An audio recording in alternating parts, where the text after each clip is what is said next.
Hey guys, bringing you today Plains Day 4 report. Plains Day 4 was the last day for Group A's games, so I'll also be going over where everyone finished and just briefly explaining how that works again. So Day 4 saw 6 games take place, 2 of which were tiebreakers, and first game was SuperMassive versus Team Liquid. Now this game was probably the game everyone was most excited for, as it was probably the two best teams in the group, Supermassive versus Team Liquid, and Team Liquid was able to come away with a win, which is good signs for them going into groups, which they are, and we'll see that soon. And yeah, second game was quite an upset, I would say. Even though Mad Lions have been looking quite shaky, no one really expected Legacy to win. But the biggest upset of the day was probably INTZ taking the win over Team Liquid. The next game was Supermassive versus Legacy, another upset. Legacy upsetting now two teams in day 4. So today was quite a action-packed day with lots of upsets. So I would recommend watching some of the games.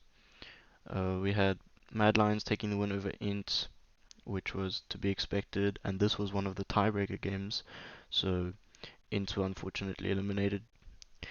And we had another tiebreaker between Legacy and Team Liquid, and this was probably one of the hardest stomps of the tournament so far. Team Liquid absolutely crushed Legacy, but yeah, we'll get into the group now.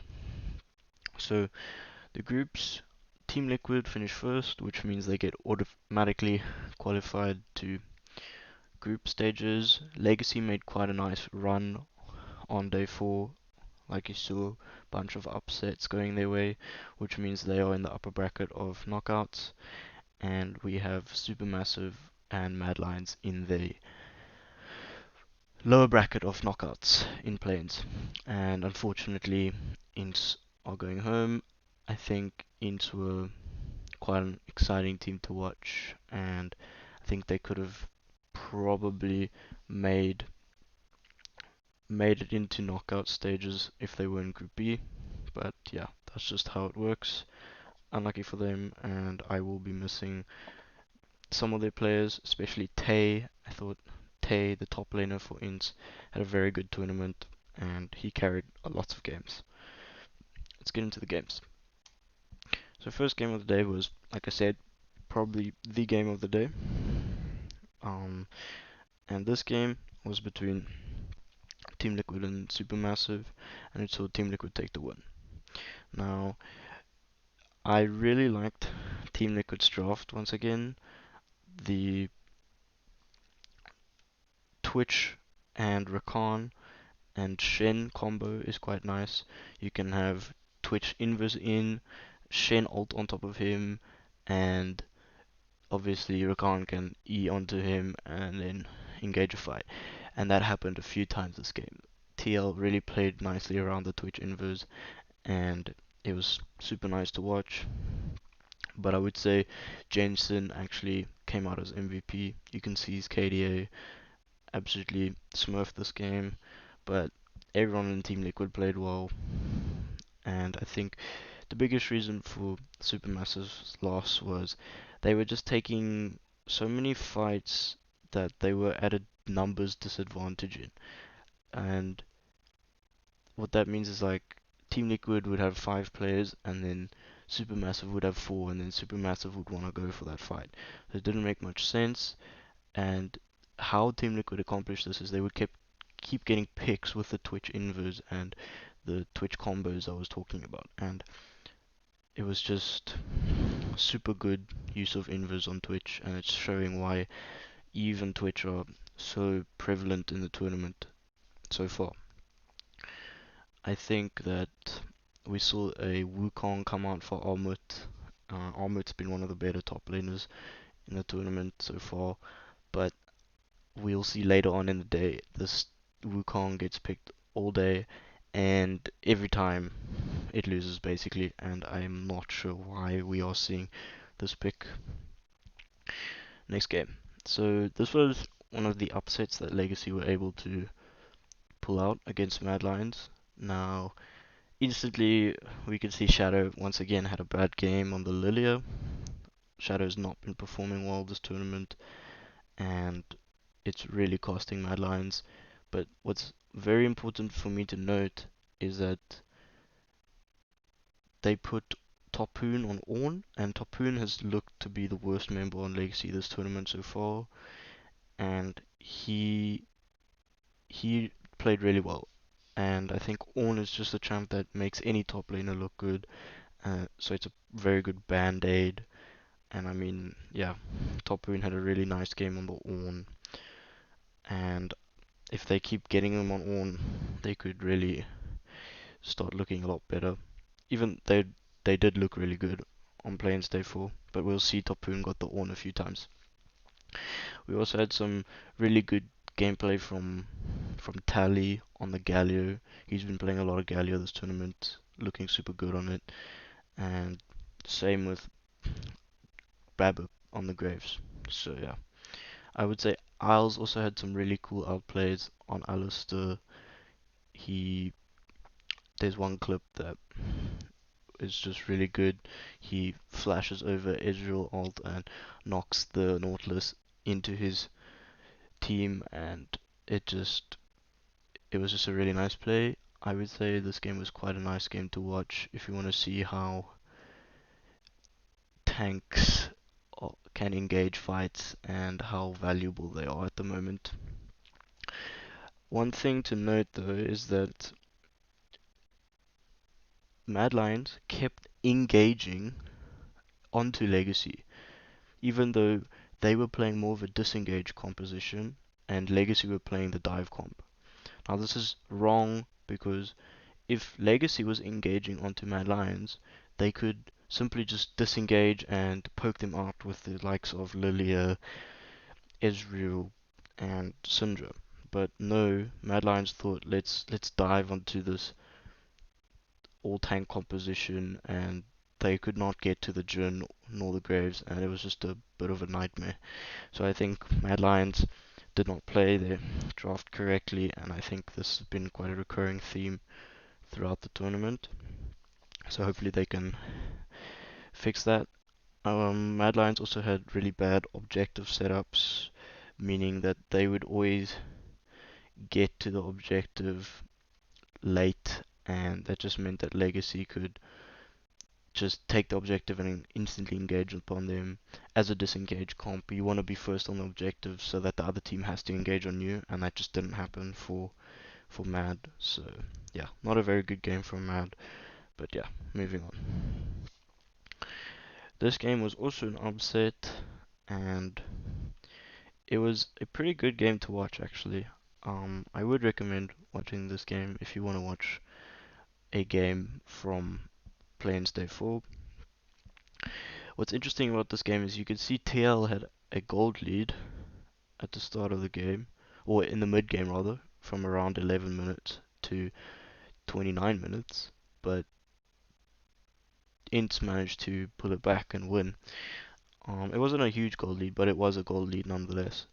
I think what's really important to note here is that Tay got put on Camille, and as I said earlier in the video, Tay's looked really good, and he did carry his team this game. He His split push pressure was super valuable, and his team fighting was also really good.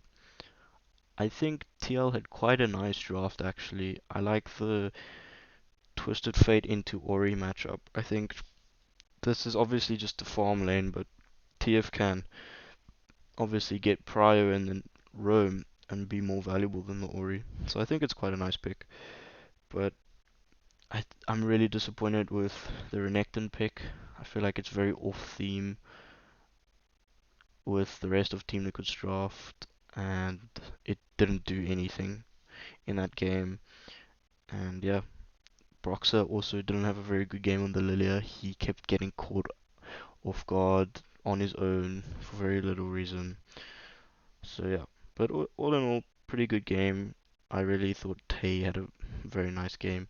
And this game's just one of those Camille games that if you want to learn Camille, if you want to watch a good Camille player, then have a look at this one.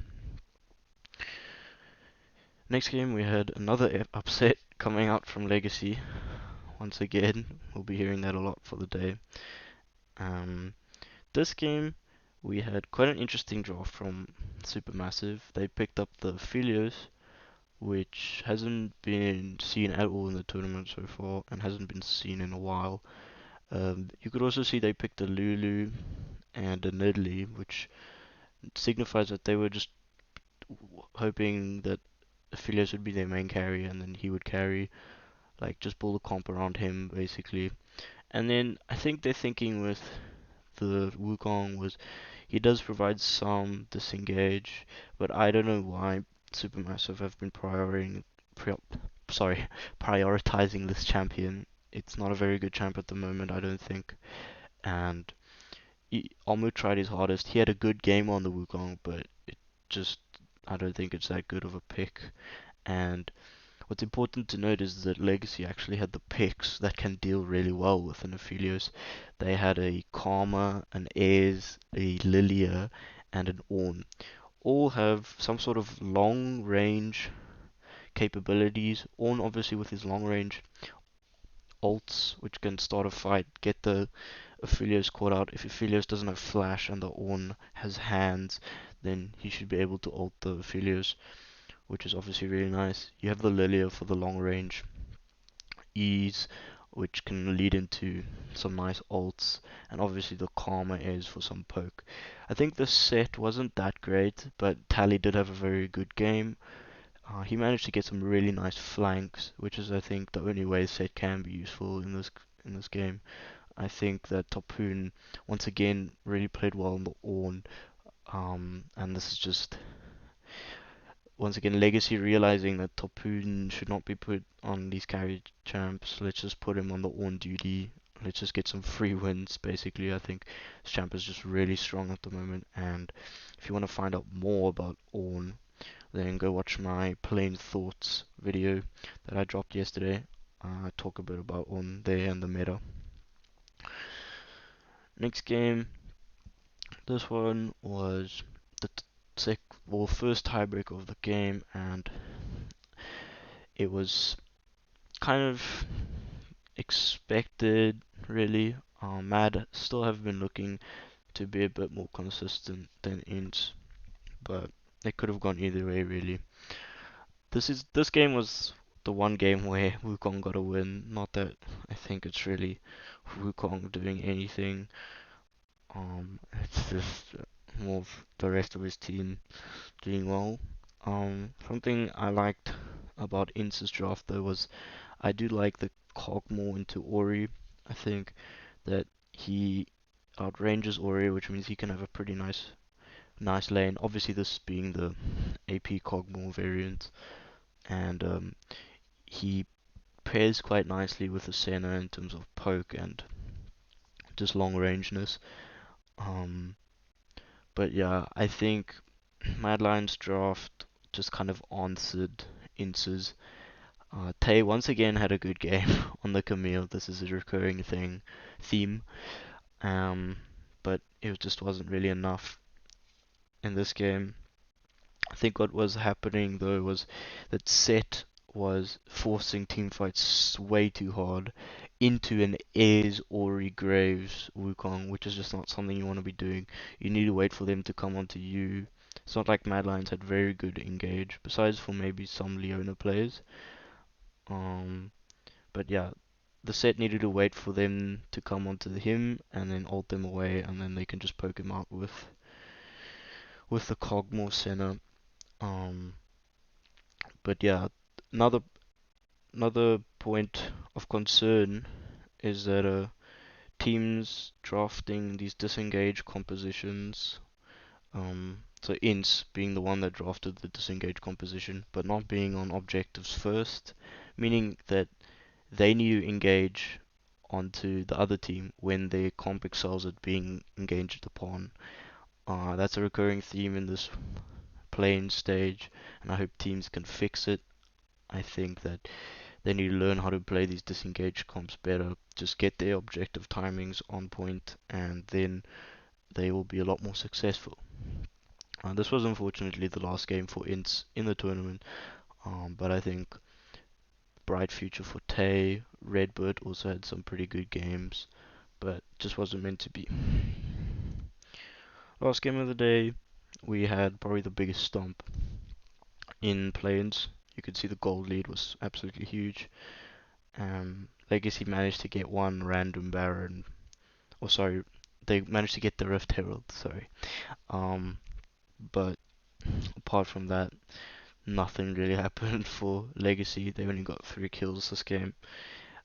Um, I thought this was a really nice draft from Team Liquid. I've been really happy with their drafting this tournament. They finally we see a Caitlyn come out, and it you could see that Caitlyn did a lot of work. She was played around and she won lane and she was able to carry the game.